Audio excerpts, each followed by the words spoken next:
This program contains adult content. Is there a God? Big atheist. Really? What am I, an idiot? Come on. That yes, it would be nice if you could throw your sins and your responsibilities on someone else. But it's not true. It looks like far-left lunacy. I don't believe that it's true that religion is moral or ethical. You don't need to follow anybody! It's not human intelligence! If someone doesn't value logical consistency, what logical argument are you going to give them that will demonstrate that they should? Hello and welcome to the Godless Rebelution. Today is Thursday, August 1st. This is episode 260. My name is Dan Ellis. I'm Ryan motherfucking Duffy. Ryan motherfucking Duffy. How you doing? I'm doing. Yeah, what's new? What's new with the Mr. Duffy? I've just been working. Yeah. I'm trying to make more drinking videos. The last one I saw looked very professional. I thought it might have went a little beyond the edge. Oh yeah? Like Sarah said, I liked it, but I can't like it on Facebook. I'm like, why not? Because your video implies that you're feeding a child alcohol. What? Maybe I missed that part. Oh, did you miss that part? Maybe. What happened? Well, in the video, I started off where you hear like the droning of kids in the background and it just zooms in on my face. Then it pulls out and I'm like, I thought there wasn't going to be any kids at this party, but I was wrong. Oh, so no, I haven't seen this one. Oh, okay. Yeah, I thought it might have been a little too far with that one, but I'm going to make a good one tomorrow. Oh, yeah? That's not going to be feeding alcohol to kids.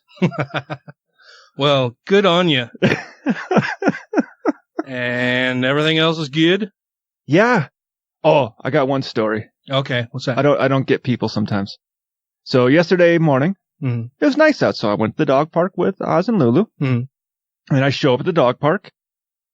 There is a couple there with their baby playing in the grass. Mm-hmm. Like all three of them? Couple and their baby, they're all playing in the grass? Just the baby. Yeah. In the grass at a dog park. They didn't bring a dog, they brought their baby? Oh, they brought a dog too, but they were just okay. letting this probably less than 6-month-old child just sitting in the grass that couldn't walk. Just roam around? Yeah, just at like dog level.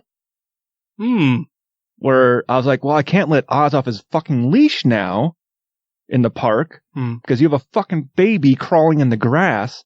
The first thing he's going to want to do is go over there and lick it. Uh-huh. It's a dog park. Uh-huh. Not a baby park. It's not. I mean, I don't have a problem if they bring their baby with them to the park, but have it like in a stroller or off of the ground where the dogs are running around. Yeah. To make sure it's, well, and because you don't know, some dipshit could have brought its weird attack dog and yeah. Well, I mean, even put that baby like, in danger. Like Oz wanted to go over there and say hi to them because like his second thing he does at the dog park is say hi to everybody. His first thing, he's got to get all the smells in. He's got to lick every fence. He's got to look at all the corners. He's got to pee on every garbage can. And then once he's taken care of that. Okay, I've marked this place as mine now. Yep. Then it's time for him to go say hi to people.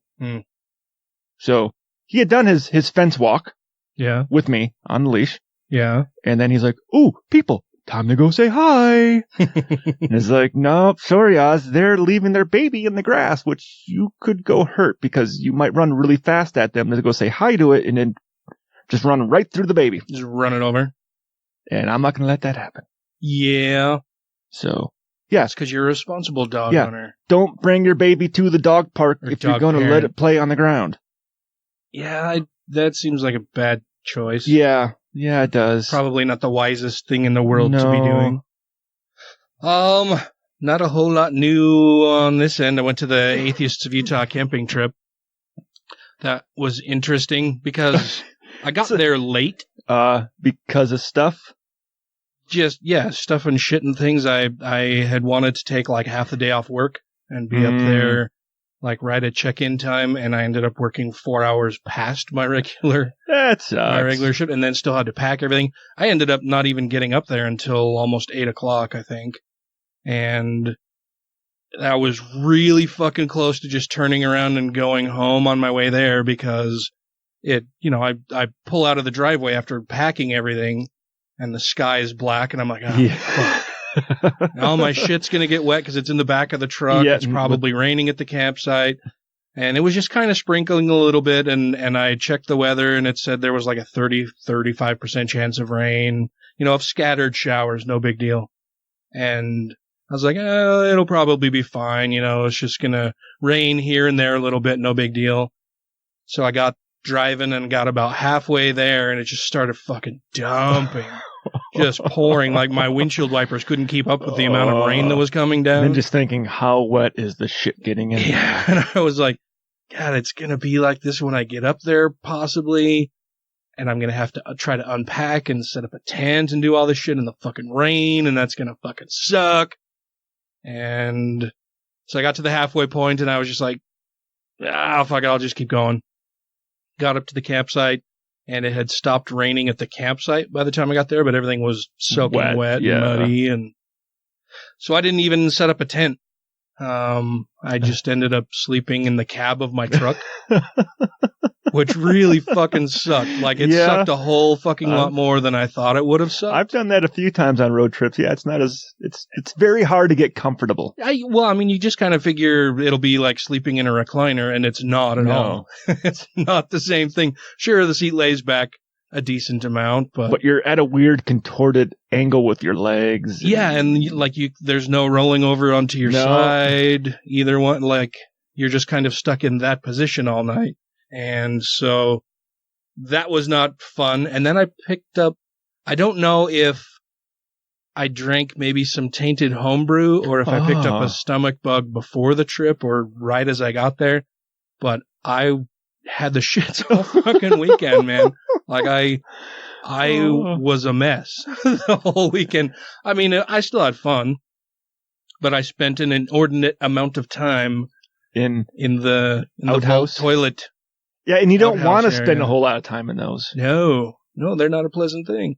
And there's no lights there at night, so it's sitting in there in the dark with my headlamp and spiders, and there's 2 or 3 big crickets in there. And oh my. Yeah, the crickets were a super scary thing. No, it was just, I don't know, it was fun. It was the first, we went back to the same spot that we went to for the very first atheist camping trip. And I have not so fond memories of the first camping trip was awesome, but I got really tanked the first night we were there. And the way that particular group site is set up, you kind of walk up a hill and then there's a big congregating area with the fire pit and a bunch of tables and stuff. And just beyond the tables, there's like a 2.5 foot wall that's made from like railroad ties. Okay. And then there was a flat area above that. And that's where I'd set up my tent the first year we went there. As king, just looking over your kingdom. Well, because I snore. So I wanted to be away from people as much as possible, but still, kind of centrally located. Yeah.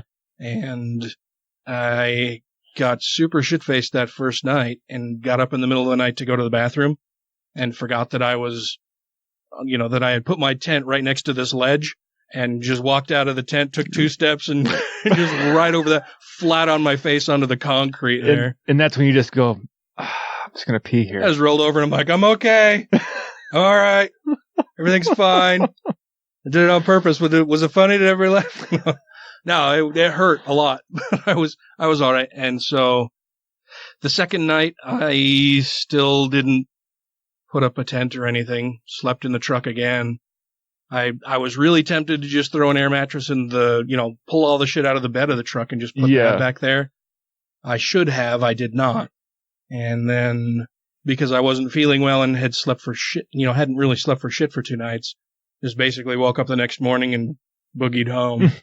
Because I just, didn't sleep well, didn't feel well. You just need to join the hammock life. Was not my favorite. Yeah, I've seen those hammocks where just through tension you can lay flat, even on your stomach and stuff. Yeah, like the one I have, I can lay on my side. Yeah. Lay on my side, I can roll over my stomach. Yeah, because the way the fabric is and the way it lays out, it's flat. It's not like the old ones where it's like a single piece of fabric just kind of joined like at the laying end. in a banana? There is no position but the banana position. Mm-hmm. And those ones you could flip out of really easily because unless they're really high sides, you flip out of them. The one I got, I can roll over in that thing. It's impossible to fall out of it. I've proven that by being nearly pass out drunk in it, where I unzipped a hole in the thing and just had my head hanging out vomiting. And I couldn't roll out. Like I was just literally leaning as far over to my side as I could on the edge of the thing, just vomiting. Oh, that sounds like a good time. But I had one camping trip where I had my hammock in a nasty storm. I mean, we're probably 11,000 feet up in the top of the mountains. And a bad storm came through. And like everybody's tent got folded over. Like the poles were breaking. They were flooded with water and stuff. And I wake up in the morning and they're all like trying to find a safe harbor. And I kind of get out of my hammock. I'm like, oh, one of my guidelines came out of the ground. Oh, one of my guy wires isn't attached to the ground. Because anymore. my hammock, not only does it have the hammock piece, it's got an awning that goes over the top of it. So it's got 4 little cords to put in the ground to hold that tension down. And one of those came loose in the 90-mile-an-hour wind and the torrential downpour. And Maybe I'll have to look into getting a hammock. Are they easy to? Is it easy to set up? Oh yeah, yeah. I have set mine up in a torrential downpour before. The only thing is that I love my hammock, but the company went out of business this last month. Yeah, and they're actually out of Salt Lake. Yeah, well, like I said, I've seen those. I've seen some where it's just you can adjust the tension on them to where you can lay flat. Yeah, I'll have to look into that. Typically I would take the tent because I got the tent back when I had kids in the house who would go camping with us, and so basically all of the tents that I have are way too big anyway. I have a really small one for when Tracy and I go rafting in Moab or anything like that, where it's just barely big enough for the two of us and we can pack it in and pack it out pretty easily and put it on the raft and head down the river and shit like that. It's not this, 60-pound fucking duffel bag full of tent or anything. It's like it weighs like 10 pounds. I'll have to look into that, but yeah, I like them. And like I said, I don't know if I picked up a stomach bug there or if it was tainted homebrew. I think it might have been tainted homebrew, and I think it may have only affected me because I was the first person to take anything out of the keg. Like you got the head of it, and it was. Yeah, well, I went, I put some beer in my mug, and out of the spigot came like a bunch of debris. The detritus from the detritus, the fermented remains that usually you try to filter out, or maybe just like a dirty hose. Yeah. Oh yeah, if the hose didn't get cleaned, and it's just got gunked up. It had a bunch of gunk come out of it. I would have poured that beer out. I did. I swirled it around in my mug and tossed it and did that a couple times till there were very few little bits that came out initially, and I was like, it'll be fine. There's alcohol in there. Apparently not. But I don't even know if that was it. Yeah. I know that I did not feel terrific the whole weekend we were up there. Probably made me seem a little antisocial, but I tried to be as social as possible. It was fun though. It was a good time. A lot of fun people that were up there. But should we do a show? Okay.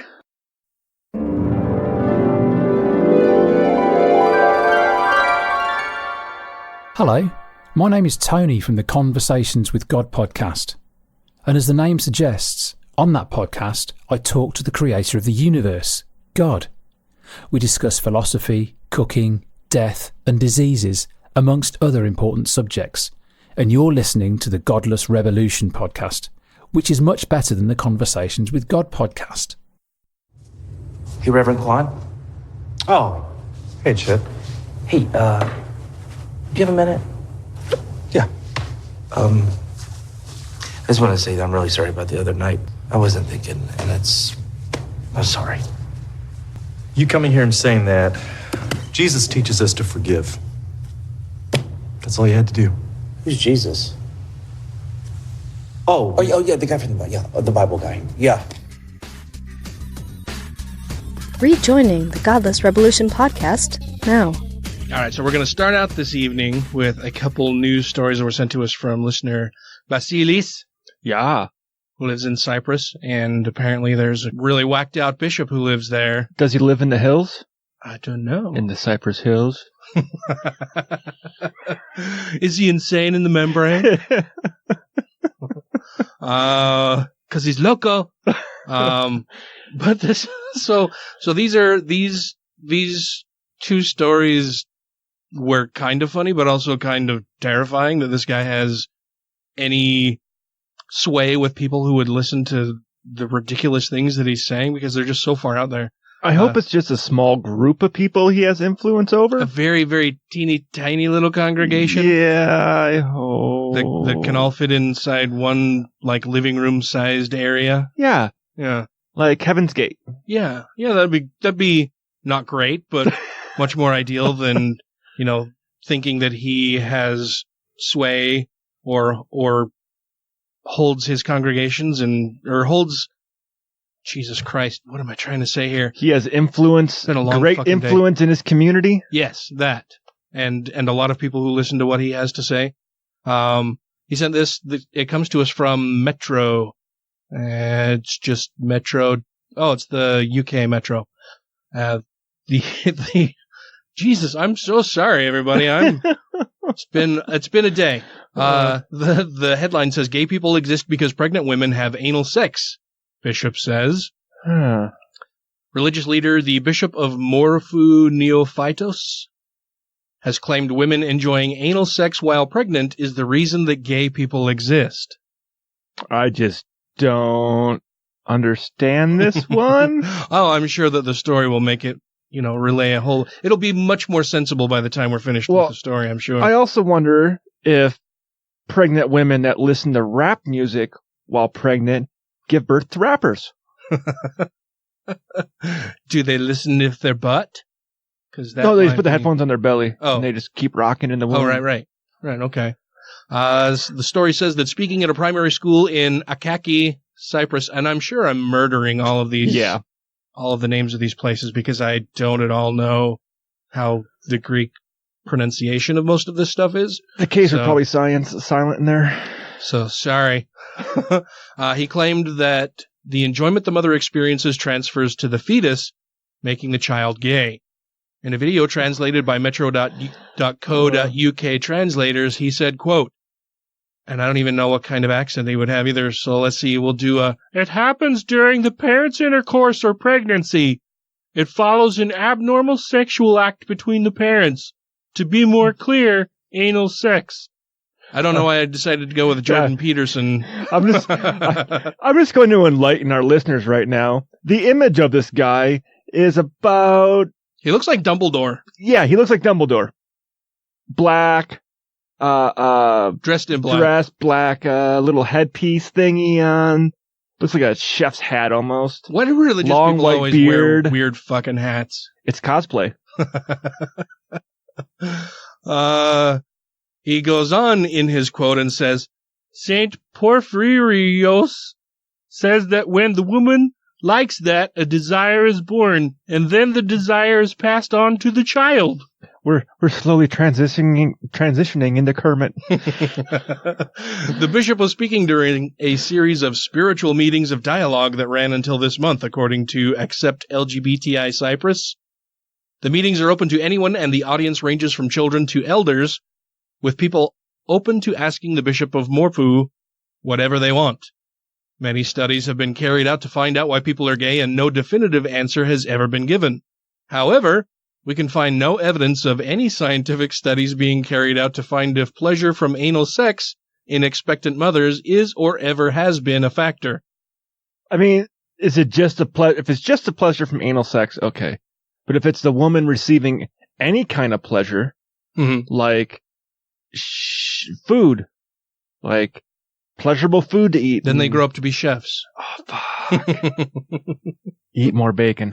Well, and after reading this, and there's just a little bit more here, but after reading this, I replied to Basilis and I said, so he thinks that anal sex makes gay men. Where do lesbians come from? Ooh.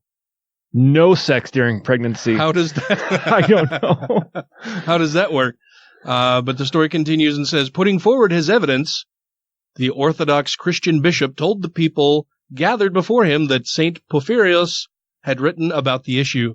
St. Porphyrios is a relatively newly declared saint who died in the 90s. Oh. Who told gay people they should remain single and pray the gay away for the rest of their life. That's why I was like, why did this saint speak so much on gay relationships or gay people? I'm like, okay, that explains it in the 90s. Yeah, explains it that it was in the 90s, and right after the height of the AIDS epidemic. Well, and has he ever stopped to think about what a cruel fucking thing that is for a god to do to a person? For a god to make a person who is gay and then say, no, don't ever act on that. Well, I made you gay because this is a special challenge for you. Like, what a fucking dickhead. But also, now that he said this, he can never say being gay is a choice. Oh, that's true. So, because if he believes this, then being gay is not a choice. Right. That's interesting. So there was that, and like I said, I replied to him and said, well, I wonder where lesbians come from. And then he sent me another one where he's like, oh, now he's doubling down. Uh-oh. So this story comes to us from Cyprus Mail, and this is apparently from Cyprus itself. It says the Morphu bishop now claims gay men have a nasty smell. Oh. Except LGBTI Cyprus has published another snippet from a recent talk on homosexuality by Bishop Neophytos of Morphu.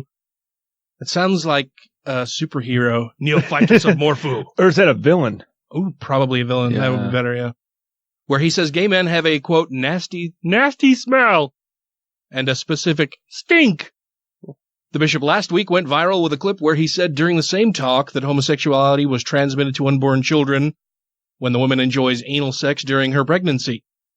During an answer to a question on homosexuality, he said when the couple has sex while the woman is pregnant, and the sex is unnatural, as he characterized anal sex, then the desire was transferred to the fetus.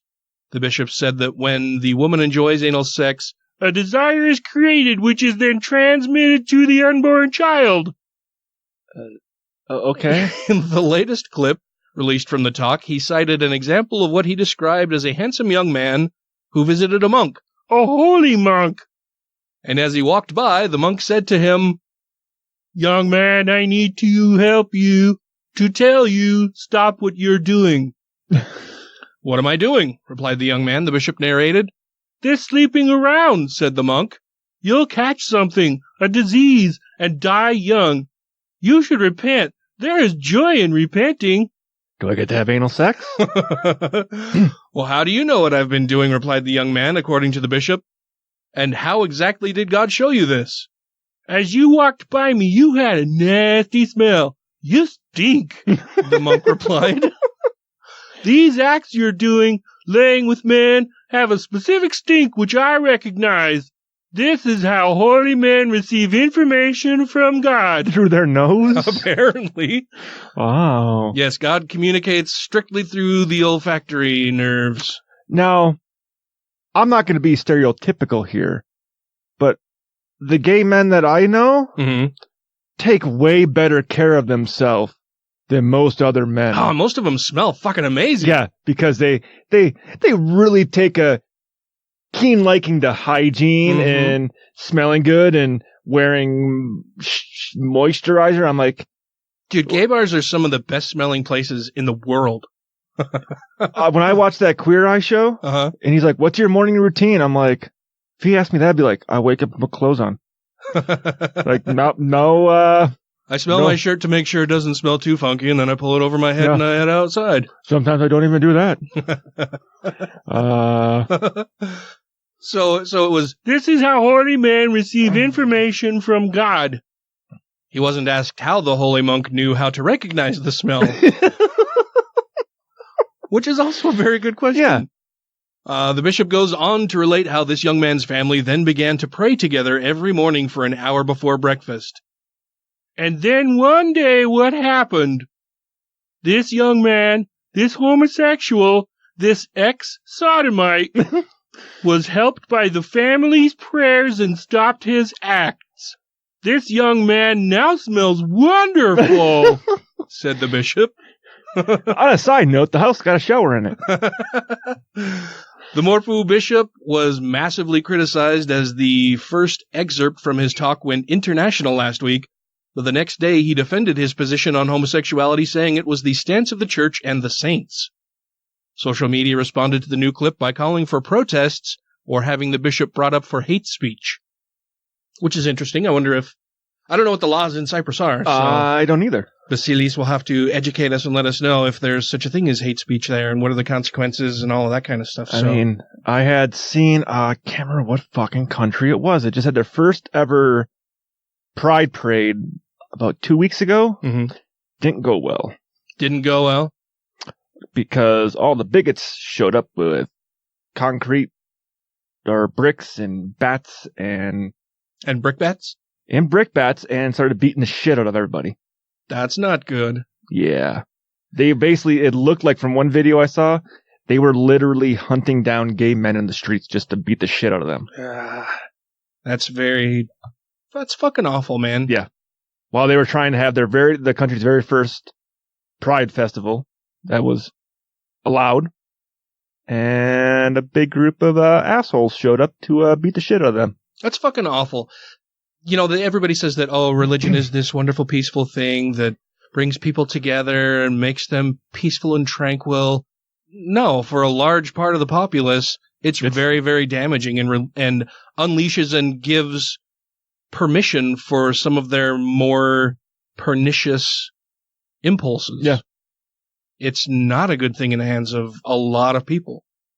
Like, I hate the response where it's like, if you want me to not bother you with your religion, why do you keep having to bother me with your religion? Yeah. They're like, well, I need to help you. Like, no, I don't need fucking help. If I wanted your help, I would ask for it. How would you feel if I kept showing up to your house saying, you need to stop believing? Yeah. Yeah. It's damaging. If I want your help, I will ask for it. And until then, why don't you fuck off? Yeah. Because I don't want to hear any of your fucking bullshit. Like, I'm happy. I'm well adjusted. I'm doing great. That's fucking rage-inducing. Yeah. That kind of shit happens. And it happens way too often all over the place. Also, on the topic of people coming to your door and wanting God to be in your life, mm-hmm. You know, me and Sarah made that new sign for our house. Oh, yeah, that's a very cool sign. Obviously, 8-year-old kids can't read. Oh, no, did the LDS kids come around looking for tithing? I mean, I hope this kid isn't in like a bad living situation or anything, but he's come to the house like 3 times and he needs to change his approach. Yeah. But he comes to the door, he knocks, and he stands there until you fucking answer it. And he answers the door. I'm like, hey, what do you need? Can I make money? Do you have a way for me to make money? It's like, no. That you should probably not go knocking on strangers' doors asking that question. No. Oh, I was. No. Like, that's a really bad idea. Where are your parents, young lad? That's a really, really bad idea. Like, if I could tell a kid, I'm like, well, here's $20, go change the oil in my car. You like popsicles? I was going to continue with that, but no. So I don't know if our listeners know, but yeah. Sarah made this awesome sign that says, no soliciting. We've already sprayed for bugs. We like our security system. We don't need Jesus in big bold type. Mm-hmm. We know who we're voting for. The only children we have bark and don't like it when you knock. So please keep walking unless you are, number 1, dropping off mail. Number 2, selling Girl Scout cookies. We don't want to buy anything. Seriously, don't make it weird. And she designed that and made that herself. That's fucking awesome. Yeah. I love that. You could put those up on Etsy or something. That's what people have been saying. Yeah. You should. It's really good. She did a very bang up job on that. Yeah. I like it very much. And so, I'm sorry, I just saw that I have a message from Taylor that made me kind of chuckle. I looked at that too. I'm like, is he Jewish now? It looks like he's got the Jewish little thing he's hanging off from his hair. That's probably headphones. Let me blow it up here. Oh no, that's just a shirt. That's the shirt. Yeah, when it's small, it looks. But he is going for it. He's going for the beard, man. Had some beard questions for me earlier. I mean, I got to show you. I'll have to show you some other pictures that he sent me. They're kind of funny. But yeah, so I really dig Sarah's sign. I think you guys should market them somehow. Okay. I would buy one, or maybe where did she print it? Or she ordered it online, so she designed the image and then had an online company make the sign. Mm-hmm. Very cool. I dig it a whole lot. Next up, we have news from Trumpistan. Oh, this guy, he's just such a fucking menace. We really can't be rid of him soon enough. Like, if he were gone 6 months ago, we'd still have decades of shit to clean up. Yeah, we were talking about all the impeachment stuff before we recorded, and people need to grow some balls and start doing. They need to get on it. Yeah. So, all right, before we get to the Trump story, I want to talk about impeachment a little bit, because we did talk about it before we started recording tonight. And there are now, I believe when we were watching the news, it said 117 Democratic members of the House who are in favor of impeachment. At the tipping point of being a majority. Yeah, there's very few people remaining to have it be a majority of the Democratic caucus. And so the way I view it, and I told Ryan, pre-show, that this may just be me being overly optimistic, idealistic, thinking that people are acting with good reasons or not acting for good reasons with a larger plan or goal in mind. Strategically. Yeah, they're doing this as a strategic thing that, Nancy Pelosi saying that she doesn't want to begin impeachment hearings and start the impeachment process because she thinks that it may be damaging to the prospects for Democrats to gain more seats in the House or Senate or take over the presidency. That, it would harm Democrats' chances of winning in the next election. And that's pretty much been what everybody has been saying it is. She has said her stated reasons for it are that she thinks the country isn't behind it. And honestly, I don't know if I've seen anywhere where she's stated her own personal beliefs about it. The only thing that I've seen is her saying that she thinks the country isn't ready for it. There's not enough people behind it yet. Well, I think she's avoiding actually answering that question. Mm-hmm. Because even earlier on, when people said, well, are you going to impeach? And her response was like, well, we're really far from that. Not enough people want to support it. Mm-hmm. So she's never answered, as far as I've seen or can remember or that I've heard, I haven't seen her voice her own opinion on the matter. Like if she thinks it's something that should happen or not. Which makes me kind of think she's avoiding it because she might not be for it. Yeah. And that could be the case.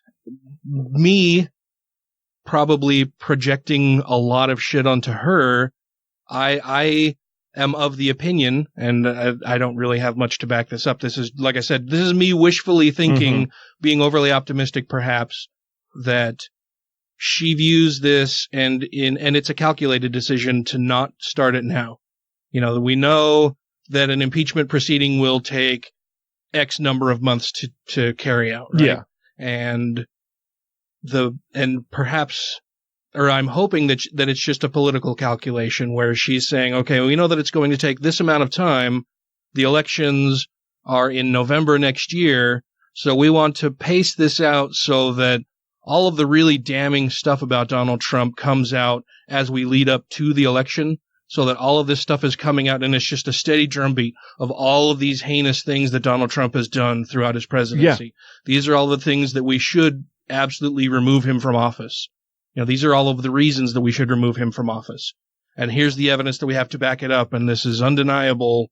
You can't brush this under the rug. You can't explain it away. These are crimes that he has committed while serving as president of the United States.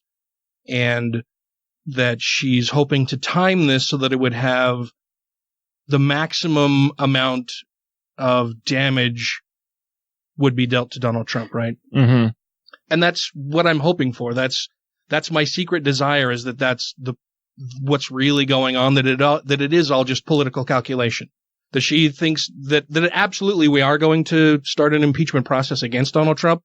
She's waiting for the timing to be perfect, because you don't want to start it too soon and then have the impeachment proceedings end well before the election, send it off to the Senate, and the Senate fails to convict, and then have the orange fuck stain, all over the news. I told you, see, now they've even gone as far as trying to impeach me. There was the Russia, and the fake Mueller report, and the witch hunt, and now they've impeached me. Nothing. There's nothing that has come out of any of this because I didn't do anything wrong. Everything is fine. I'm a good guy, and these Democrats are just after me. And I can see that could be an issue, right?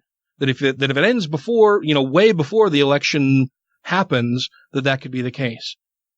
So I'm hoping that she's just trying to time it out to where it's all perfect as far as the schedule for voting and debates and everything like that, and that they're having long, deep discussions internally about this that they just haven't made public, and that it is something that is going to happen. That's my secret hope and desire. And like I say, I'm probably just projecting way too much onto her. This is what I would like to think is going on, but I have no evidence for it. Yeah. It's just it's my secret hope. I hope so too. And I was just trying to find a good number, and couldn't find it. But going through the timeline of Clinton's impeachment, and I got to over a year going through all the events that happened. So his lasted at least a year. His whole process for impeachment. Yeah. So yeah, if they started doing that this November, that will bring it all the way to election time, which would be a possibility, trying to do it as a strategic thing. But I also think she doesn't want to do it because she doesn't want to lose her House speakership, and she thinks it'd be damaging, and she wants to retain her position. She wants to not be the one to be like, well, fuck, you lost. So you have a more cynical view of it. Yeah, but at the same time, I could see it being like, hey, you didn't have the balls to fucking do what it took to impeach Trump, so you're out of that seat. Like, we're not going to let you be the head of our party when you can't even do what is a majority of the party wants, potentially. So, no. So, well, she's in a sticky position right now because with almost half of the caucus saying that they're in favor of impeachment, once it gets to where the majority of the caucus wants it, she can only stall for so long before before she's going to have a real mess on her hands. And what is it 65% is considered a supermajority, or for Congress? I can't remember what the percentage actually is. It depends on what context you're talking about. Like for like voting and stuff, or like if the supermajority votes for something, it goes through. Yeah, well, like I say, it depends on the process and what you're talking about. Well, I'm just trying to say, like, if you got like 65% saying they want to impeach and then she's still not doing it, it's like, hey, that's a lot more people want it than not. I can see at the halfway point being like, well, I'm still 50-50 because only 50% want it and 50% don't. But when it comes a lot larger majority of people wanting to go through with impeachment and she's still not doing it, I think then that's way more damaging for her at that point. So I just, while we were hashing out this little bit, another thought occurred to me, that it could also be the political calculation of, okay, we can begin the impeachment proceedings and we'll have them run while we're playing out the election, right? While the debates are going on, while the primaries are happening, while all of that is going on. And even if we don't get to the point where we have completed our impeachment inquiry and are ready to hand it off to the Senate by the time the election rolls around, then hopefully it will have done enough damage to Donald Trump that he won't be elected again. And or if he is elected again, the Democrats will also pick up a bunch more seats in both the House and the Senate. And if they pick up enough seats in the Senate, that then perhaps they would have a better chance at that point of impeaching him. And then, since they've already gone through most of the process, the election happens. If Donald Trump, for whatever reason, is reelected, and Democrats are able to pick up enough seats in the House and the Senate, particularly the Senate, where their votes could end in a conviction of Donald Trump on impeachment and have him removed from office, then that would be a great thing also. So it's, like I say, you gotta pace this out and time it just right. And I'm hoping that that's the political calculation that's going on. We've still got, 13, 14 months? 12, 15 months until the election. So it's a long ways off. So there's quite a bit of time, and it's quite a bit of time still for more and more people to get on board and then have just a steady drumbeat month after, day after day, week after week, month after month of more and more information about what a horrible fucking person Donald Trump is. Do you think Trump, I mean, I think it's far-fetched that he would, but that he would take the Nixon route? That he would resign? Yeah. I think that if he knows what, unless he is that fucking conceited, he has to know what they're going to uncover about him during an impeachment process. And what they're going to tell everyone else that people have only maybe suspected right now of his dealings. I think the only way in which Donald Trump would resign would be that there were some type of agreement ahead of his resignation. He would get immunity on the outside? Yeah, that basically we've got this impeachment proceeding going against you. So if he happens to be reelected or whatever, and it gets to the point where he knows that the impeachment is going to happen, either he loses the election and then can be prosecuted for the crimes that he's committed while he was president, or he's reelected and can see the writing on the wall that, now Democrats have control of the Senate and the House. They're going to impeach me. I'm going to be removed from office so I can resign. And then I think it becomes a political calculation for him.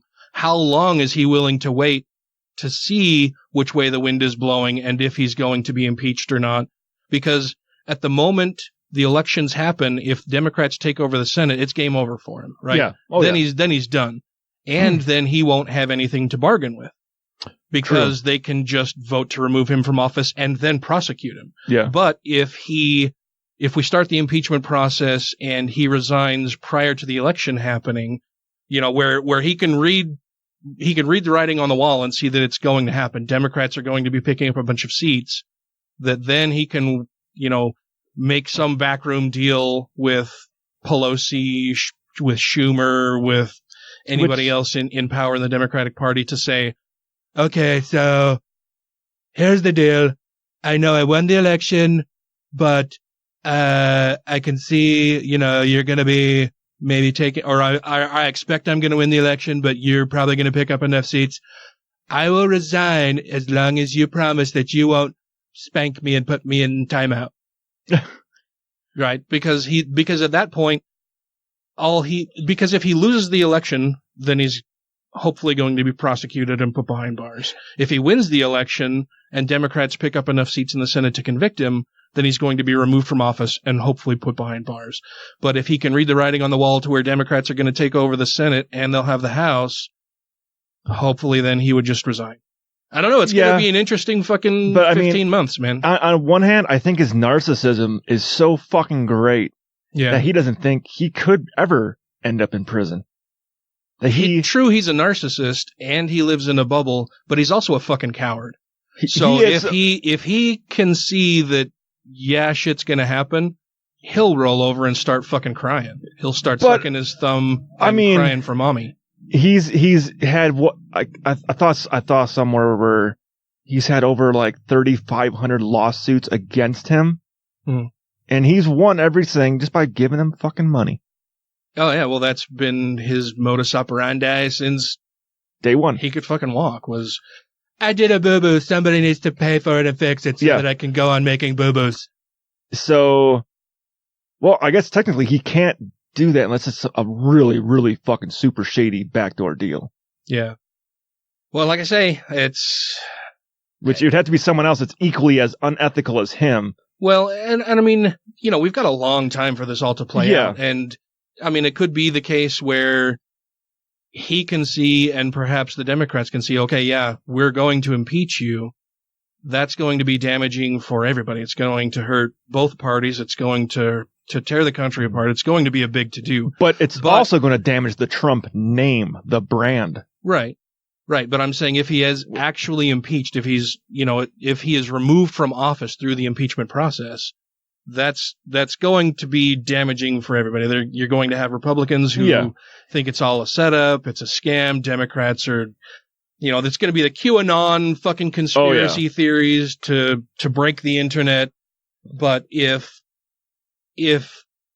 he realizes that he has the real potential to spend a lot of fucking time behind bars, and, Pelosi and Schumer see, he's willing to work with us and we can, possibly save the entire country from a whole lot of pain and strife if we have him basically say that he's done some things wrong and he'll just leave office. Maybe he doesn't even have to admit to anything or everything, but just say, I can see the writing on the wall and it's time for me to go, whatever. You know he won't admit his wrongdoing. Right. Well, and that's just the thing too, is that I don't think they should believe a fucking word that he would say to them, even in a backroom deal, because he's a fucking liar and a narcissist. And you know that the second they actually cut a deal with him and he skates free on that, he's going to be all over fucking Twitter.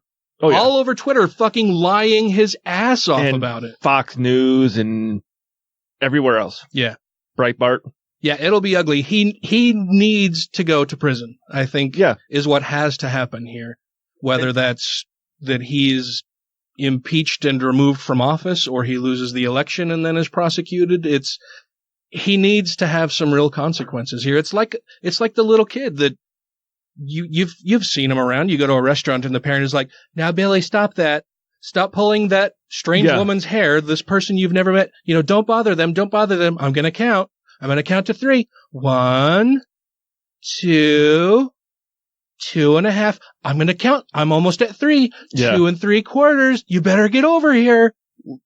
And there's never any consequences for it, right? And then I kick the kid. Whether it's a natural consequence or they're put in timeout or whatever, there's, by and large, we see people all the time where there's no consequence for their actions, and so they don't learn any better, and they keep doing the same shit. They fuck up all the time because they've never had to face the consequences of their actions.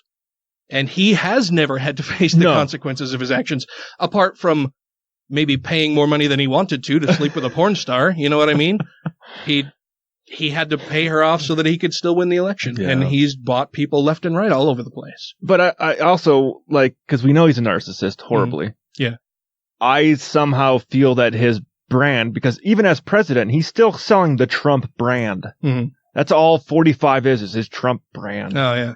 He's more concerned about that, in my opinion, because that's what makes him money. He's really not worth anything. His businesses have failed. He makes money off he's a terrible fucking businessman. The only thing he makes money on is people giving him money so they can put his name on a product. The only thing he's ever been successful at is being a reality TV star. And even... That's it. Yeah.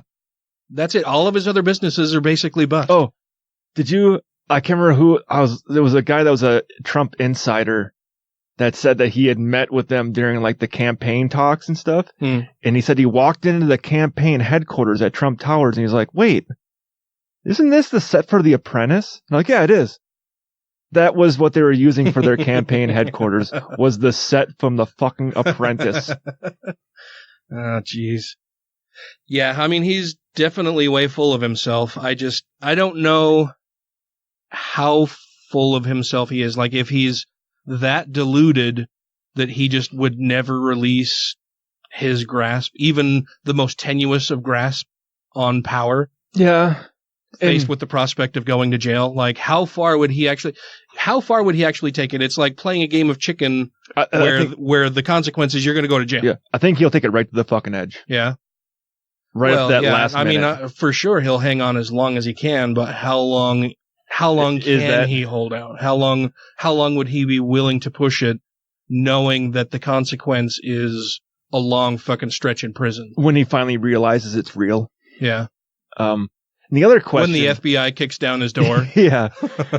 In the Oval Office. Yeah. So California is now passing the same law a couple other states are trying to do, where you have to release your tax returns in order to get on the primary ballot. Yes. Now, he has to win that primary election in order to get onto the normal ballot for that state, correct? Say that again? So if his name is, even though he's going to be the only name for the Republican Party on the ballot for most states, because nobody's fucking running against them. Sure, yeah. Running unchallenged, no primary running unchallenged, challenge. Yeah. No primary challenge. But if he doesn't submit his taxes to even be considered for the primary in California, does his name then not end up on the actual final voting ballot for that state? Correct. Okay. Yeah. If he doesn't win the primary because he wasn't even a member, he wasn't on the ballot, then yeah, That would be my understanding anyway. That's the way I was kind of understanding, but the way they keep like wording these things, like he won't show up on the primary ballot. I'm like, I don't care about the primary ballot. I care about the actual final fucking ballot. I'm worried about the big ballot, the final ballot, the important ballot, the one that matters. Yeah, that's the one I care about. The one that really, really matters. I don't care if he's not in the primaries. I care that he's not on the end ballot. Yeah. So. Well, and it's not as if he's going to win California anyway, but... No, but I mean, a few other states were doing it, like Rhode Island, I thought, was trying to do it, and like New Jersey and stuff. I thought they were trying to do the same thing. Yeah. But those are typically Democratic states anyways. Yeah. Well, the other big thing is, do those states split the votes, or is it all 101?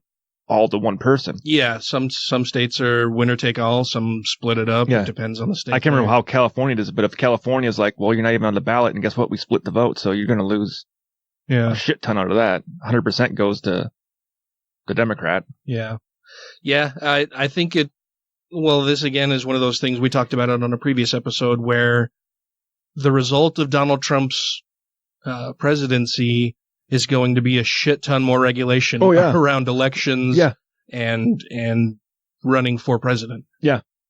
Not just even running for president, but qualifying to run for in certain states. Well, and I would hope that there are going to be a whole lot more regulations that would restrict the power of the presidency. Because we've said, we don't have a dictator. We have a president who has to go through laws. Congress is the one who creates laws. He signs them into law. He's the one who provides the agenda. He's the cheerleader, basically, right? He's the supposed CEO to motivate of the government. he's supposed to motivate his agenda for Congress and Senate to go and pass laws and have them vote on it. Yeah, but we see him acting unilaterally on a ton of shit. Mm-hmm. Fucking basically, creating law via Twitter for a bunch of different shit. And I hope that there are a whole lot more regulations and laws passed around that kind of shit that severely rein in the powers of the presidency, because clearly he has way too much power. Is it shitty that because of this president, the Congress library thing, Library of Congress, I'm like, wait, which way does it go? Which way does it go? Is going to be filled with stacks of Twitter pages. Yeah, that's weird, right? That they're actually having to print those out and put them because in the library. because that's official government records. Government records now is his Twitter account, because that's how he communicates with people. Yeah. So we're gonna have things like Covfefe and Hamburger and so 100 years from now, they're going to look at this shit in the Library of Congress and go, what the fuck was going on? Who the fuck is this idiot? And why did these idiots vote for him in the first fucking place? Like we look at like some times in history, like they were stupid. Yeah. Yeah, that's us right now. Us. Yeah. Yeah, 100 years from now, people are going to be looking back at the record and going, how are people that fucking stupid? And they survived? Barely. Most of them. Yeah. All right. Well, we'll do the story on him when we get back, because I need a little break for a second. And we ranted for a while.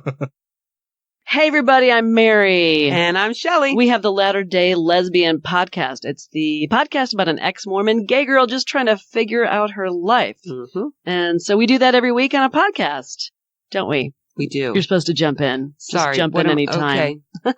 I'm here. We are available on your favorite podcast app. Just look for Latter-day Lesbian, where your favorite podcast can be heard. And you're listening to the Godless Rebelution. I believe in an America where the separation of church and state is absolute, where no Catholic prelate would tell the president, should he be Catholic, how to act, and no Protestant minister would tell his parishioners for whom to vote, where no church or church school is granted any public funds or political preference, and where no man is denied public office merely because his religion differs from the president who might appoint him or the people who might elect him. I believe in an America that is officially neither Catholic, Protestant, nor Jewish, where no public official either requests or accepts instructions on public policy from the Pope, the National Council of Churches, or any other ecclesiastical source, where no religious body seeks to impose its will, directly or indirectly, upon the general populace or the public acts of its officials. And where religious liberty is so indivisible that an act against one church is treated as an act against all. Thank you to everybody who has rated the show on iTunes and Stitcher and are following us on YouTube, Twitter, and Facebook. And to all our Patreon patrons, you make the show possible. All right, before we went to break, we were talking about Donald Trump, and I had brought up this story, and then we started ranting about impeachment and stuff. Yeah. I think it was a good discussion. Those are some thoughts I've been mulling over the last few days since we recorded last. Like, I can't understand why everybody's not all in on this, like, fucking pounding that drum, get him out of office, he's done horrible things, he needs to go. I think most Democrats that are civilians and not in politics are on that side. Yeah, I would think so. I think I would go with the majority. But, you know, I've also argued with people online about it, so. Well, that's why I said a majority, not everyone. Yeah, that's true. And you get this distorted view online, too, right? Because the people that agree with you are less likely to argue with you on the topic online. Right. And then you do get one or two people who will argue with you, but you don't know exactly where they fall. The representative value of that, right? There's no way to quantify how many people agree with that person. So yeah, all you can do is try to have a reasoned discussion with those people. And I don't know, a lot of the arguments I get in online are really frustrating because people just become entrenched. Like, you can show them specifically where they're wrong and why, and they're still like, well, yeah, but. Yeah. Okay, sure. Well, if you want to change the subject, we can talk about something else, but it would be great if you could at least acknowledge that you're not particularly correct on this thing. But anyway, so we were talking about Trump because I'd brought up this story. Yes. Apparently he is worried.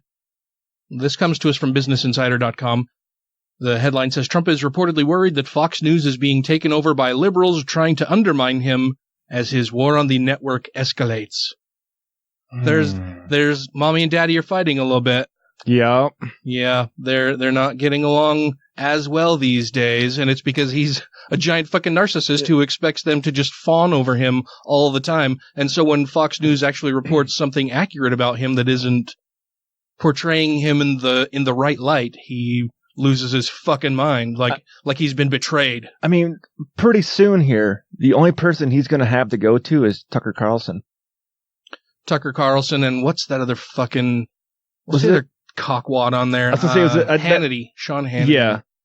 Is that guy's a smart For some reason, fuck. I had Morning Joe in my head, too. There was some of those morning shows that Fox does. Well, that's Fox and Friends. Morning Joe is on MSNBC. That's Fox Mika Brzezinski and Joe... What's his fuck? I can't think of his last name right now. Yeah, there's one guy on the Fox and Friends thing in the morning that he always seems to laugh at the worst fucking jokes and still just loves Trump. Like, I don't know how the women on that show with him don't look at him and go, "Really, dude? Asshole. Really? Are you serious right now?" Yeah. The story says that President Donald Trump has been quizzing friends, advisors, and media allies about the loyalty of Fox News. The loyalty! Yeah. How fucking deranged is this guy that he thinks the Fourth Estate needs to be loyal to him? How much more of a dictator is he acting like when he's requesting loyalty from everybody? My state-run media outlet is not saying the things I want them to say. You know who demanded loyalty? Saddam Hussein. Just about every other dictator that's ever been in existence? Yeah, Saddam Hussein demanded loyalty, and those people that won't give him his loyalty, he killed them all. Mm-hmm. Even the politicians. Citing 3 sources who have spoken with the president about the subject recently, the outlet reported that it is very much on the president's mind.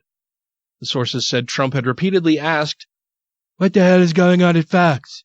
and remarked that he's been good to them. Yeah, because he always calls in. Oh, yeah, because he watches Fox and Friends. He watches it live and calls in. "I really like what you're doing over there. You guys keep it up. Total bitch hunt." Instead of getting his daily briefings, he's watching Fox. Eating hamburgers. According to the report, Trump has expressed concern that the Fox owner Rupert Murdoch's sons, who are playing key roles running their aging father's media empire, are very liberal, and has asked his allies at the network whether the younger Murdochs can be trusted. Oh, jeez.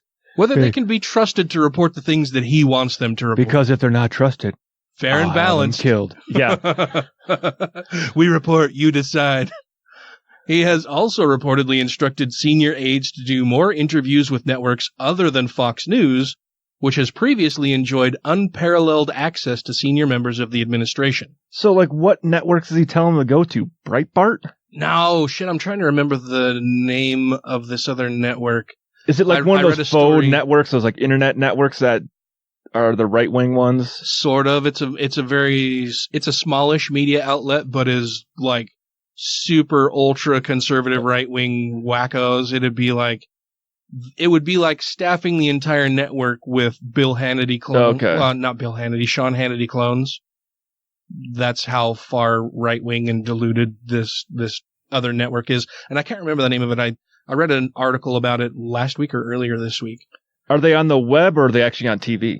That I can't remember for sure. I know there's a lot of like web-based channels that are very ultra-right conservative that you can absolutely, subscribe to. Yeah. Story continues and says, in March, Lachlan Murdoch, Rupert's eldest son, took over as CEO of the Fox Corporation, the parent company of Fox News, following the sale of 21st Century Fox to Disney. An extensive investigation by the New York Times found that Lachlan favors championing the conservative nationalist positions of hosts like Tucker Carlson. Yay! Yeah, because Tucker's a great guy.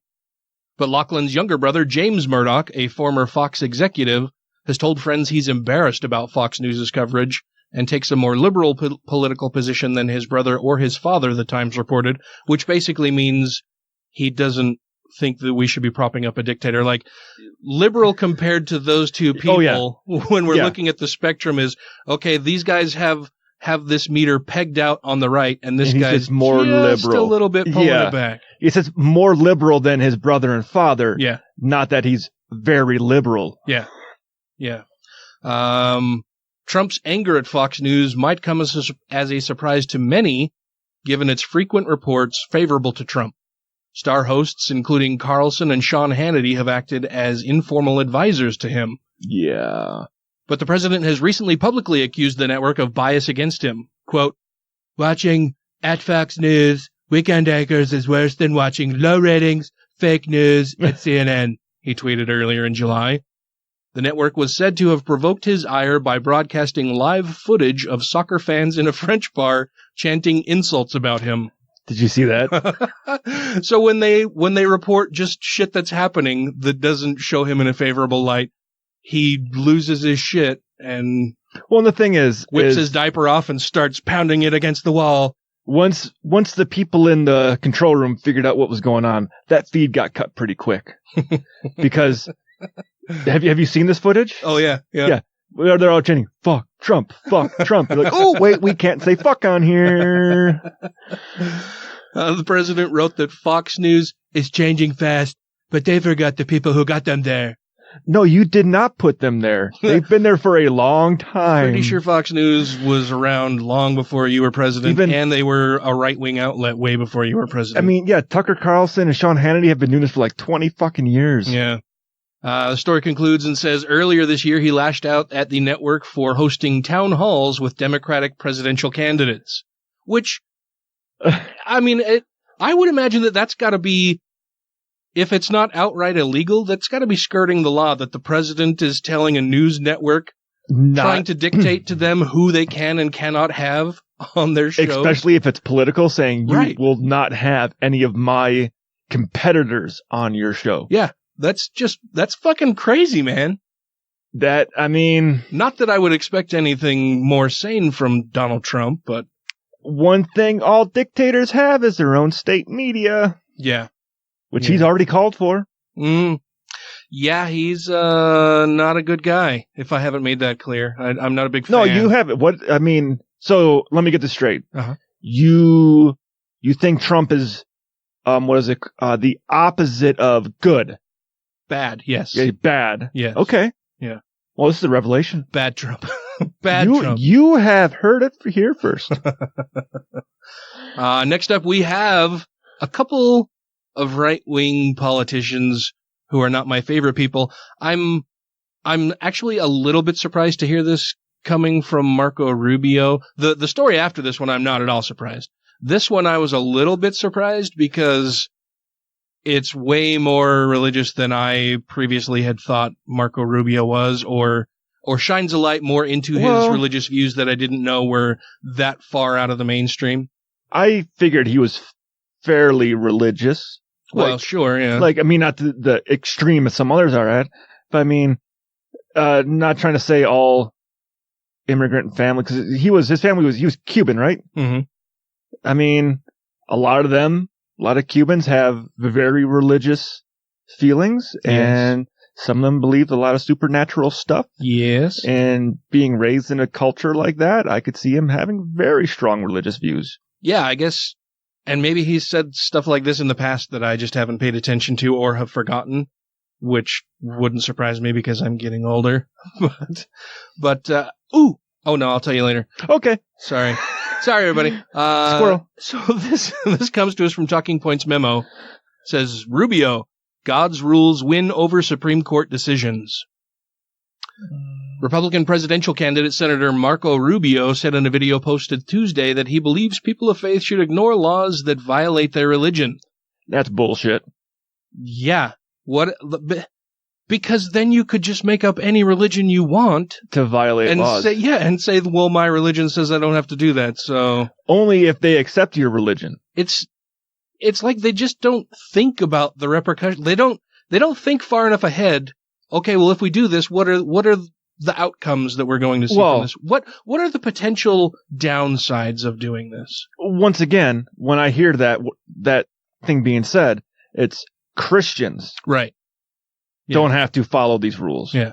Now, if you're of some Rastafarian religion that believe you should smoke weed every day, well, that ain't no real religion. And listen to Cypress Hill. Yeah, that ain't no real religion. They don't believe in the same God I believe in, so that stuff's all bull. So then we go against the Constitution there, which says you have religious freedom. Mm-hmm. Well, or as some interpret it, you have the freedom to be Christian. Yeah, you have the freedom to be Christian or be persecuted for not being Christian. Have a good day. Story continues and says that Rubio told the Christian Broadcasting Network that no law is settled, making reference to Supreme Court decisions that legalize same-sex marriage. In essence, if we're ever ordered by a government authority to personally violate God's law and sin, if we're ordered to stop preaching the gospel, if we're ordered to perform a same-sex marriage as someone presiding over it, we're called to ignore that, Rubio said. We cannot to abide by that. I'm guessing that's a typo. We cannot to abide by that because government is compelling us to sin. So when those two come into conflict, God's rules always win, he added. Now, but you can't be forced to do any of those things. Right. Yeah. He's saying if we're ever ordered by a government authority to personally violate God's law and sin, if we're ordered to stop preaching the gospel, you can have church whenever you want. Yeah. There are certain places that you can't storm into and start preaching the gospel. You can't wander into my fucking living room. Nope. Unwelcome, unannounced, uninvited.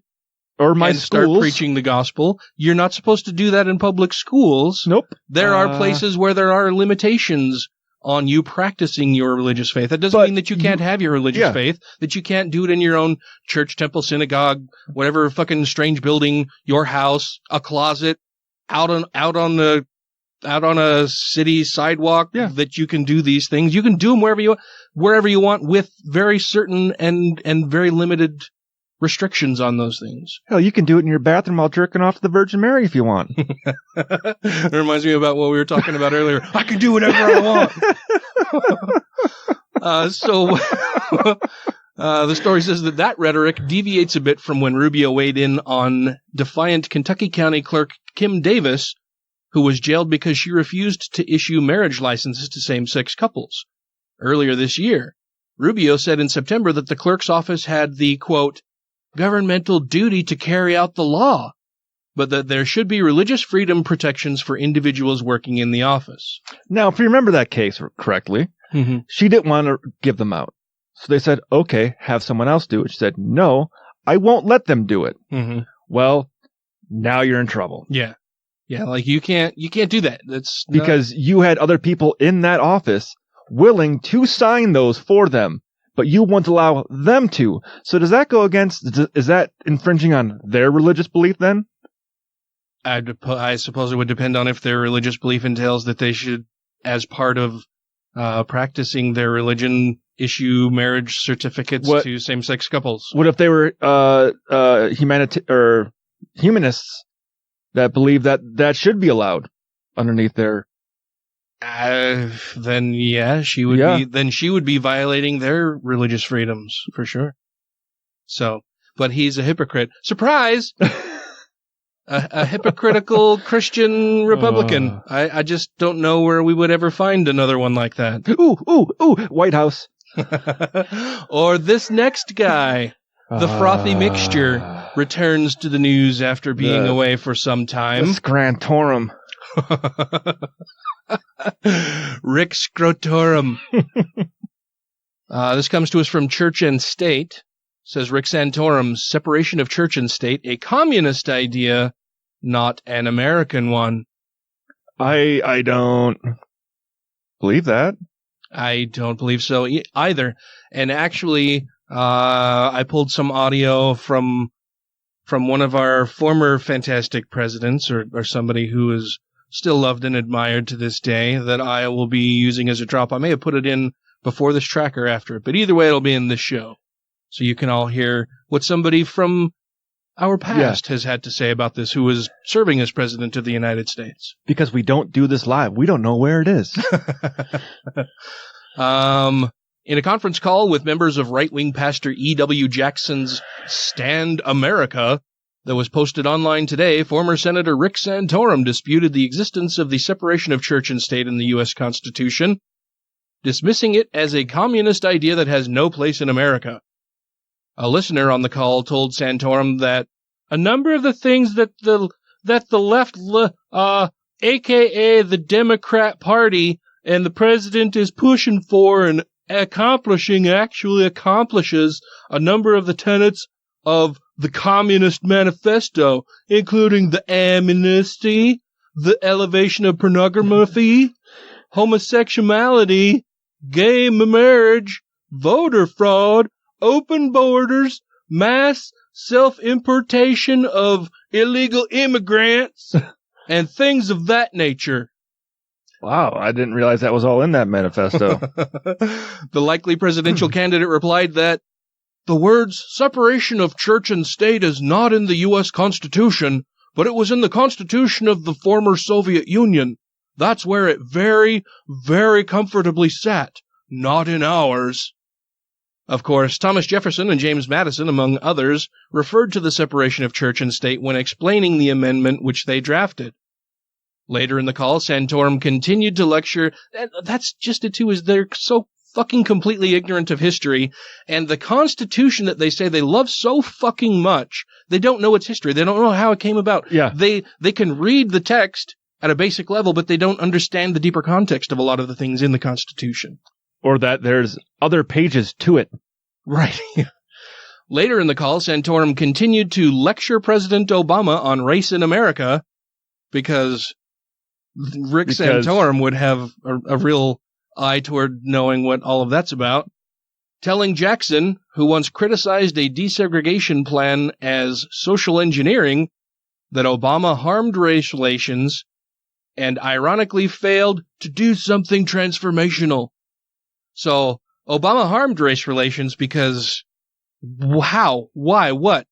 Because he was a black man who was elected president of the United States, and there were a bunch of racist, fucking ignorant shithole fuckwads who couldn't fathom that, who couldn't take it, who couldn't stomach the idea of having a black man as a president? Pretty much. Is that how he harmed race relations? I would love to hear more from Rick Santorum about why he thinks Barack Obama harmed race relations in the United States. Well, they didn't get the reparations. I mean, and how fucking blind and pathetic is it that Rick Santorum will say that about Barack Obama, but will not say the same thing about Donald fucking Trump, who's a racist fucking fearmonger sitting in the White House.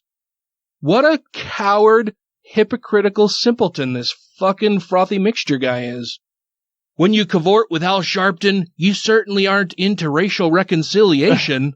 That sort of sums it up right there, he said. You surround yourself with folks who are not healers but dividers. Oh my God.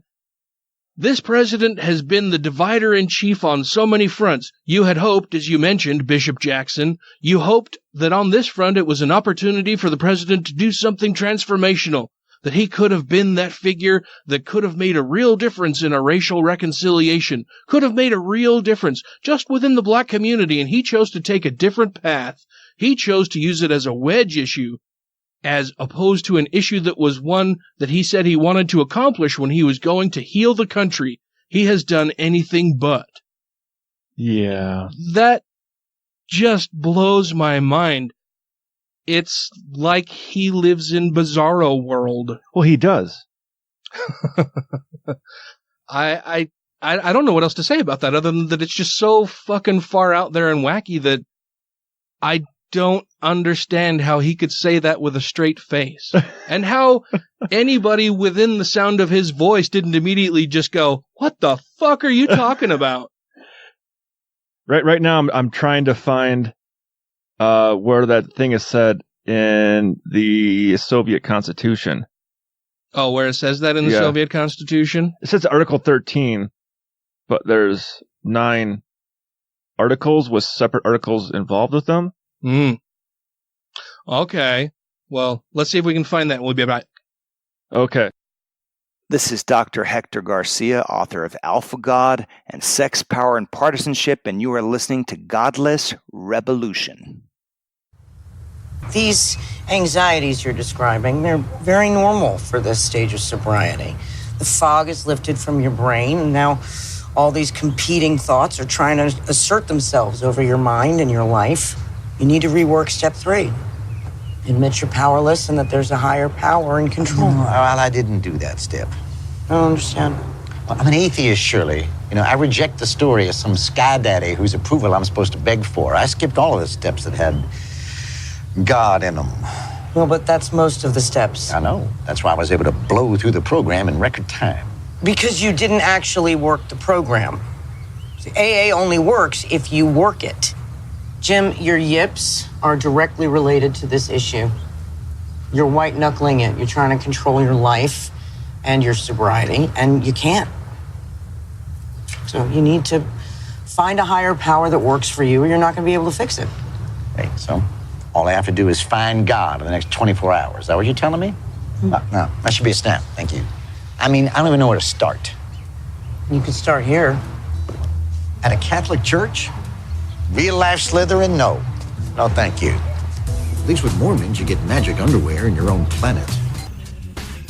If you have questions, comments, concerns, compliments, corrections, criticisms, or concepts for content, contact the show via email at godlessrebelution@gmail.com, by text or voicemail at 330-81-REBEL, or Twitter the twatter at TGR Podcast. Thank you! I have some good news. Good news, everyone. Good news? A little bit of good news. Finally, after more than a year of dealing with shit, I get to go pick up my CPAP shit tomorrow. Yay! Dude, and this week has just been playing Crazy. phone tag between... So apparently, I go to my regular doctor. She sends me to the sleep study center. I do the sleep study there, and then they send that information off to a third-party medical billing company to coordinate with a home healthcare service to provide the equipment for me. So it goes from my doctor to the sleep center to this third-party billing company who sends this home healthcare service to me to do all of this. And in between, I'm the one who has to try to coordinate between all of these moving, while I'm juggling and spinning all of these plates, I'm the one who has to try to coordinate all of this and then try to figure out how much I'm going to still have to pay out of pocket. Now that it's gone through 4 hands. And it's taken more than a fucking year for all of this shit to get sorted out, right? And just this week, I made probably a dozen fucking phone calls between those 4 entities trying to get this all sorted out so that I could finally get my shit.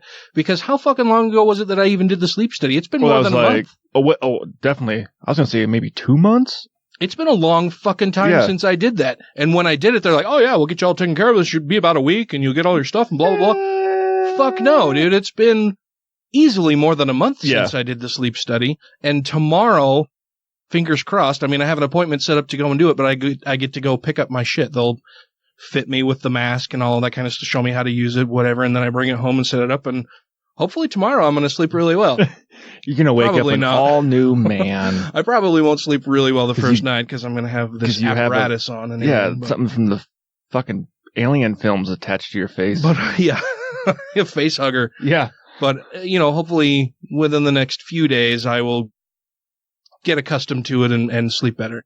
But it's just been this giant, enormous fucking hassle, right? And I still don't know how much it's going to cost me ultimately.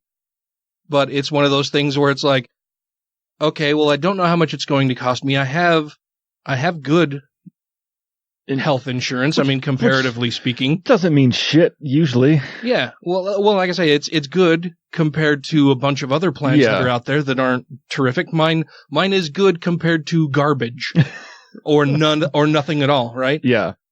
And so I was dismayed when I see and hear a bunch of the shit coming out of the most recent Democratic debates. Yes. Where a lot of the Democrats on stage are regurgitating Republican talking points about Medicare for all and our healthcare system and all of this bullshit that is, at least from my point of view and everybody that I've talked to about it, just absolutely fucking wrong. Yeah.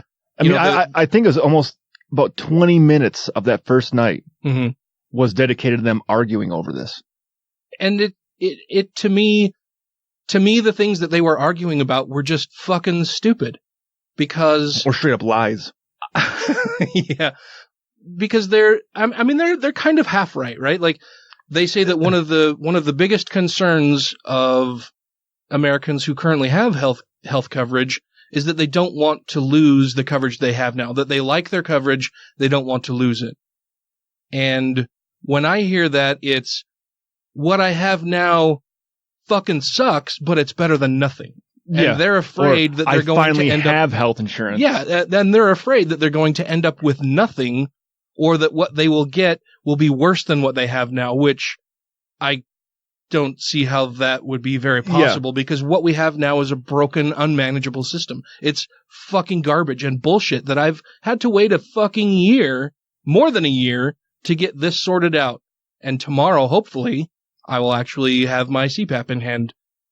And you won't be suffocating at night anymore. Yeah. But when I hear Democrats say that people are concerned that they're going to lose the coverage that they have now and that they're going to have to pay more in taxes, again, we've talked about this repeatedly on the show, and it kills me when I hear people running for the president of the United States as a member of the Democratic Party spouting right-wing talking points about it. That people that people are upset and worried they're going to lose their health care, that it's going to, raise their taxes, when they don't mention in the same breath, but it will also get rid of all of the things that they're having to pay for their health care currently. Would you rather pay an extra, let's just go with probably a higher number for, well, what's the medium income, let's just say around $50,000. Oh, I think it's a little. It might be high. A little high. I don't know. Let's just go with that, and let's say, $150 a paycheck is taken out in taxes to go to your single payer healthcare system. Would you rather pay that $150 in taxes, knowing you don't have to pay any co-pays or any of that kind of stuff? You go in and get help. No co-pays, no deductibles. Or would you rather pay the probably $500 a month you're paying right now for insurance, and then you still have to pay co-pays, deductibles, and everything else? Mm-hmm. Yeah, and it just kills me when I hear them saying that shit, and feeding into all of that and not realizing that, yeah, ultimately people will save a whole lot of money, and let's set aside even the fact that they'll be saving money probably in the long run. just not having to deal with all of the goddamned hassle of it. Yeah. Not having to deal with a third-party medical billing company that this sleep center that my doctor sent me to uses to send another company to get me my things. Like that is several layers of bullshit that I shouldn't have to fucking deal with for more than a goddamned year to get the things that I need. Yeah. And the thing is, you would know exactly how much that CPAP machine cost. Right. Because there would be a set price on that no matter which doctor you go to, it's the same price. Well, and it wouldn't matter necessarily to me what the price is, because I would just have insurance cover it, or a healthcare, a system of healthcare that is going to provide the things that I'd need. Which is, it's not going to be, well, if you have enough money, then we can give you the medical equipment and supplies that you need to live a more healthy and happy life.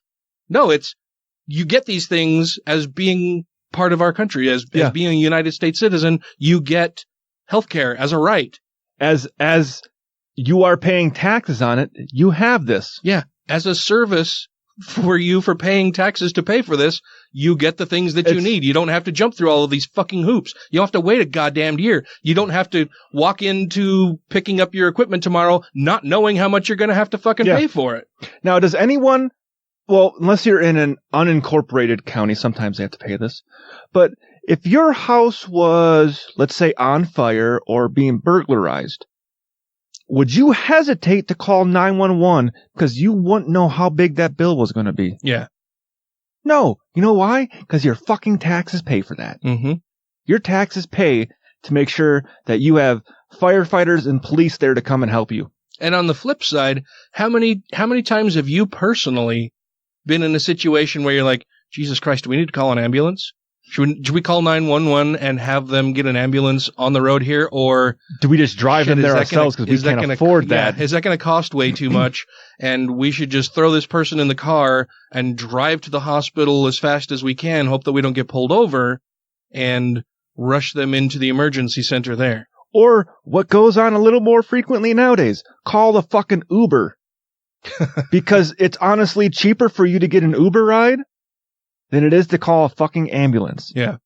Which does nothing more than to delay medical attention you might actually need right now. Yeah, because if an ambulance rolls out to your place, they send in the EMTs and paramedics who can start providing medical attention, who can start providing medical care for you. And if you're just driving yourself or calling an Uber, then you're not getting that attention as immediately as if the ambulance was there and you had trained professionals who are there to help you. Yeah. Yeah, and like I said, we can go through this again. I don't know that our listeners, well, in case we have new listeners who are hearing this for the first time, if you take all of the money that you're currently paying for your monthly healthcare coverage and you add in all of the money that you would pay for your deductibles and for your co-payments, and you do away with all of that, all of the money that your employer also contributes to your health plan. A lot of people don't understand or even know that in addition to the amount that you pay for your health care, your employer pays a fuckload of money also. So if you're not having to pay that anymore, your employer is not having to pay that anymore, but then your taxes go up a little bit, and your employer, now that they don't have to pay all of that, can give you a raise because they're saving tens of thousands of dollars on their employees. They every might year. do what a normal corporation does and buy another yacht. But in any event, you are not going to be paying as much as you are now in total. Yes, you'll be paying more in taxes, but let's just pretend for a moment. Let's say that the amount that you're paying every month for your insurance premiums every month, why don't you just count that as taxes now? It's taken out of your paycheck already. You never see that money. Nope. You can see on paper that you could have gotten it if you didn't have health coverage. Yeah. So that already in a way is kind of a tax, right? I mean, you could look at it as a quasi-tax because it's money that you've earned, but that you won't get because it's going to pay for services for you, right? Yeah. It's something that never went into your wallet. It's gone. It was basically just yours on paper, and that's you were never going to get it in the first place. Right. And whether you use the services that you're paying for or not, you're still paying for them. Yep. And so you could just, in your mind, just picture that the money that you're paying now is the taxes that you would be paying. But rather than paying that much money for it, you wouldn't have to pay, your total costs would go down, because aside from not paying that, we'll just call that your tax, right? But now you're not going to have to pay, $10, $15, $20, $25, $50 or $100 if you go in for an emergency. You won't have to be paying those co-payments whenever you go to see your doctor if there's anything wrong. Additionally, you won't have to pay the $1,000 to $5,000 or $10,000 deductible that you're going to end up with if you have a major health event. Yeah, how many people out there that go, well, I've already got good health insurance, but you have a $10,000 deductible. It's like, do you have $10,000 liquid right now that you can afford to spend if you end up going into the hospital and having a $20,000 hospital bill? Right. Do you have that on hand? Can you afford it right now? Most Americans probably can't. Right. Yeah, well, most people live hand to mouth. Yeah. They get paid, they go shopping, and they have whatever funds they have available until the next time they get paid. They pay their bills, they buy groceries. Hopefully they can buy their medications. A lot of the time they can't because they're so fucking expensive. If we pass legislation that says, okay, now everybody's covered universally, we're going to increase your taxes by whatever amount. It's going to be probably less than you're paying for your premiums now. Yeah. But we're cutting out third-party billing agencies. We're cutting out the insurance companies who they exist solely to reap money from sick people. Yeah. That's what they do. It'll also cut out the people that work for the hospitals that find out, how do we not have to pay this? Right. How do we not have to pay this, or how do we not have this person get the medical attention that they need? What else can we do besides the thing that they actually need that we think might help them, or at least delay the process or discourage them, and they'll end up just finally fucking off because we don't want to have to deal with it or pay for these claims? None of that would exist anymore. It would all be gone. It would be this huge weight lifted off of the collective shoulders of the United States citizenry, that they don't have to deal with all of this bullshit anymore. That they don't have to get statements every month from their health insurance company and their doctors and try to compare the two and see, oh, well, the insurance company says that by contract, my doctor can only charge me this much, but the doctor initially charged this much, so they wrote this much off, and then this is how much I still have to pay. And then I look at the bill from the doctor, and the doctor says, oh, we billed your medical insurance company this much, but they're only sending us this much, so you still have to pay us this much. Yeah. It's such fucking garbage and nonsense and confusing and a pain in the fucking ass to have to do that. It's an enigma. Every fucking time you have to see your doctor. Yeah. Imagine if all of that was just poof. Gone.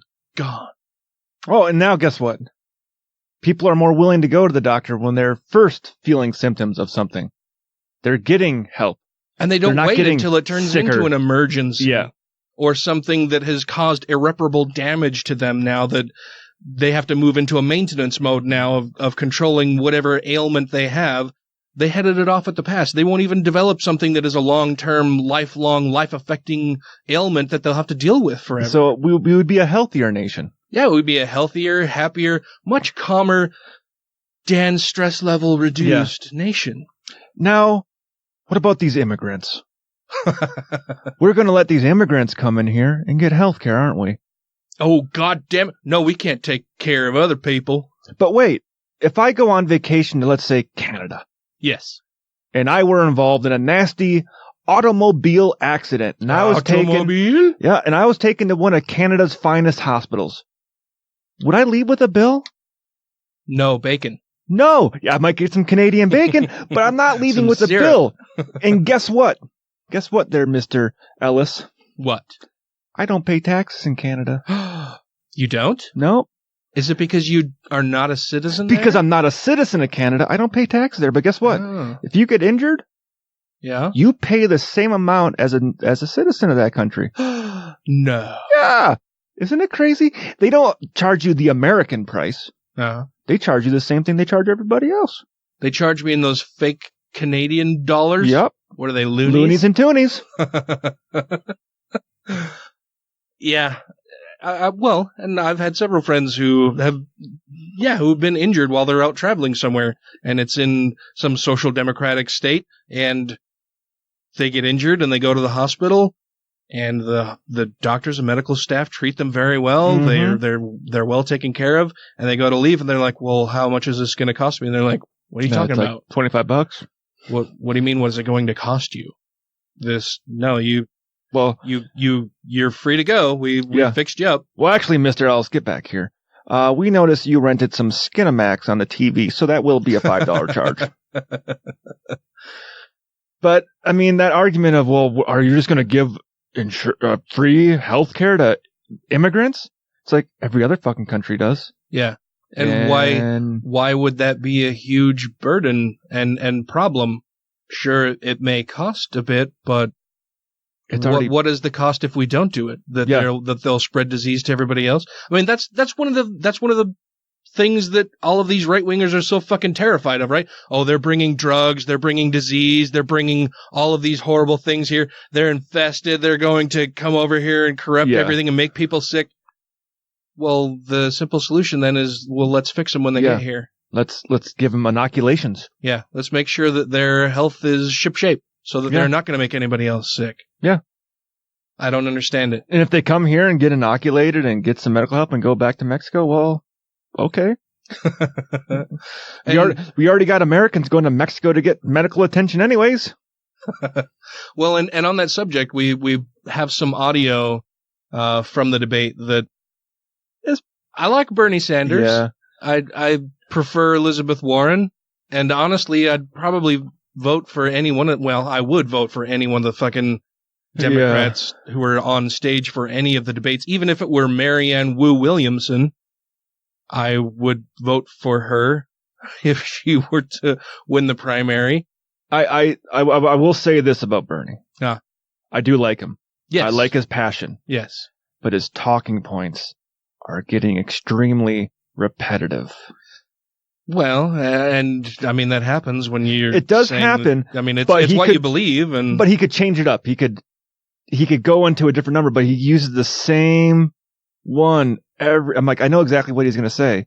It's the same thing. I'm like, Bernie, I've already heard you say that. Why are we even cutting to Bernie on this? Can we just roll tape of him a year ago saying the same thing? I mean, even if you're saying the same thing, try to have a different way of saying it. Take a different tack. Use different words, different inflections, at a different pace, something different. Yeah. Yeah.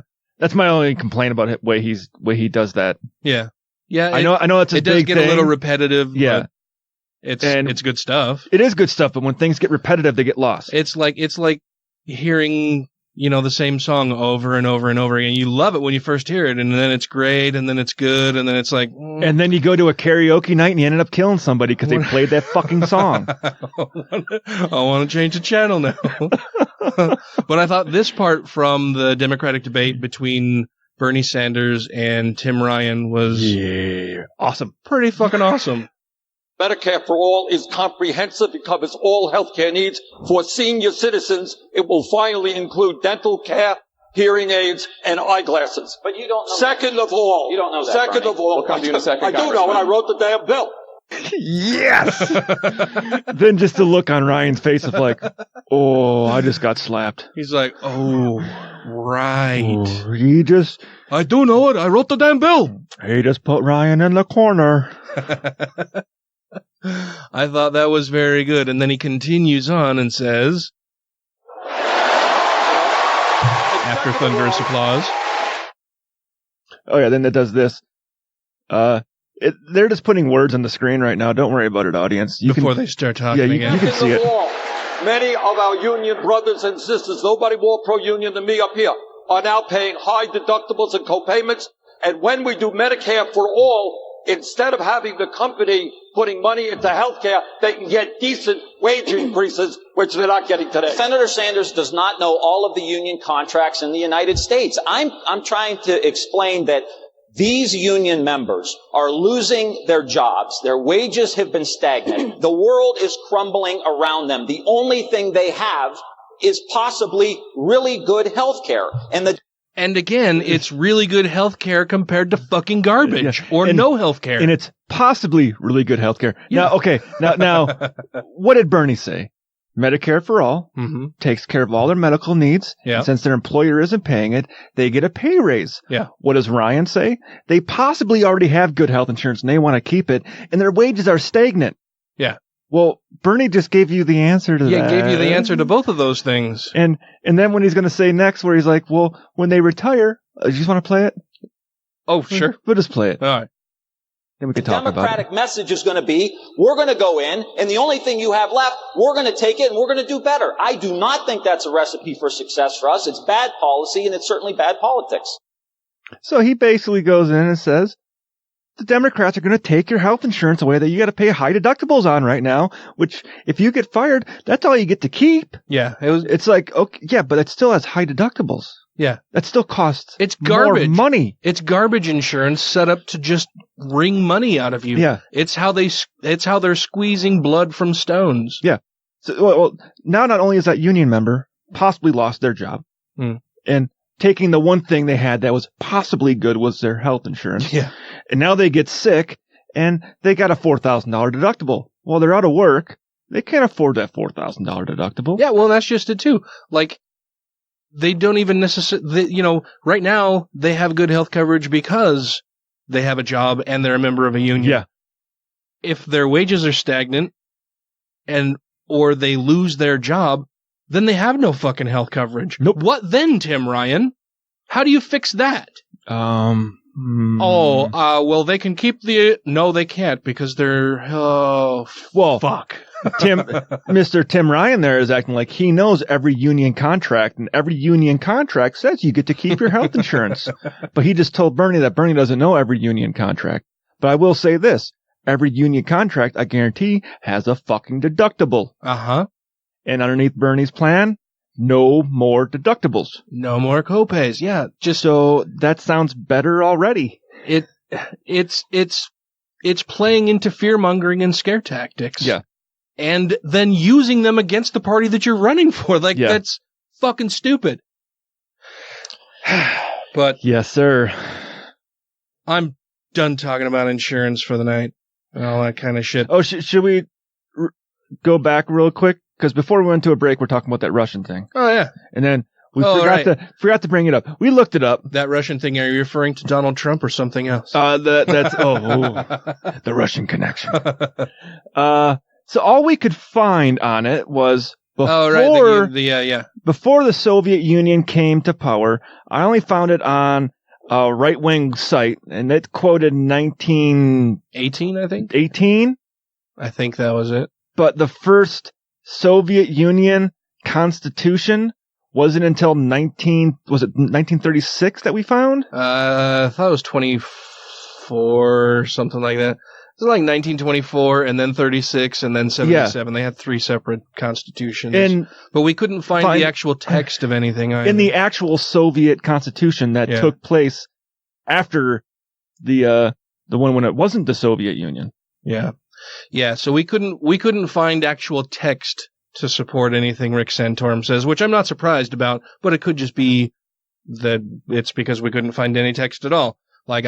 So you, dear listener, if you are so inclined or just have the information readily at hand, if you could point us in the correct direction to find the actual text of the Constitution for the USSR or Soviet nation, then that would be awesome, and we can verify whether Rick Santorum is full of the frothy mixture that he is. I mean, we did find that they had religious freedom. Yeah. Which... in one of the constitutions it's specifically guaranteed religious freedom. Yeah. Which is funny because everyone's like, the Soviet communist state is atheist. It's an atheist state. It's like, well, this just gave them their freedom of... but even the text of that sounded like it may have been the case where they did not have religious freedom before. Well... Because it said that several people were up in arms about it and upset that they included it. And that the religious people, the bishops, the Russian Orthodox churches were trying to then get like churches reopened and some of the things that they'd had previously. So, and then there was during the 60s and 70s, right after the Red Scare and stuff, where they did have an anti-religious phase again. Yeah, but I couldn't find the actual text of any that said separation Soviet of church Union, and state. Constitution. So if you can find that, please let us know. We found it pre-Soviet Union. Because now I'm really curious, and I would like to, when one of my right-wing friends brings up Rick Santorum's bullshit, I can go, well, push my glasses up and say, actually. That was during the actual Soviet Union from blah, blah, blah to blah, blah, blah. It said this. And ever since then, it has been this way, and from 19 blah, blah, blah. Yeah, it would be great to have that information available. Facts. Facts and information. Yes, sir. That'll wrap things up for us this evening. Before we go, I want to make sure that we thank our Patreon supporters. That would be Alan Firth, New Mania, Christy Kalbach, Gatheus, Larry Wilson, Stephen Andrews, Let Them Eat Kofefe, Two Skeptical Chaps, Vanessa, Don't Be a Richard, Utah Outcasts, Janet Uter, Wesley Aaron, Andrew Vodopich, Jeremy Goodson, Brandy Hamrick, Megan Kennedy, The Foz, Jesse Pointer, Freethinker 215, Krusty the Clown, and Mr. Black support Camp Quest. Captain Samples, Savita Kuna, Purple Dragon, and Taylor Grin. Thank you all so much. Yeah. I really appreciate your patronage. I honestly do. If there's anything you guys need from us or want from us or want us to do special on the show, let us know. If you wanna chat with us, let us know. Yeah. Y'all hold a special and dear place in my heart. If you would like to become a Patreon supporter, you can do so for as little as $1 per episode. And there are ways that you can even tweak that to where you send us like $1 a month. Yeah. If you are so inclined, you can go to patreon.com/GodlessRebelution. And we would greatly appreciate you doing that. If you can and are so inclined, if you want to support independent media, if you like having independent voices on these, if you like just hearing us ramble and swear a lot, then if you like my shitty jokes, that would be great. If you want more, let us know. But until next week, crucify Ronald Reagan because he was a racist. Leave a review and you might be able to get your prostate tickled for free. And to ensure the gay population increases, have anal sex 5 times a day towards Cyprus. And to ensure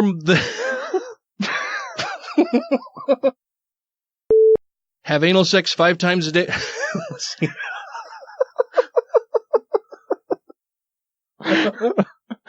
I was trying to hold out.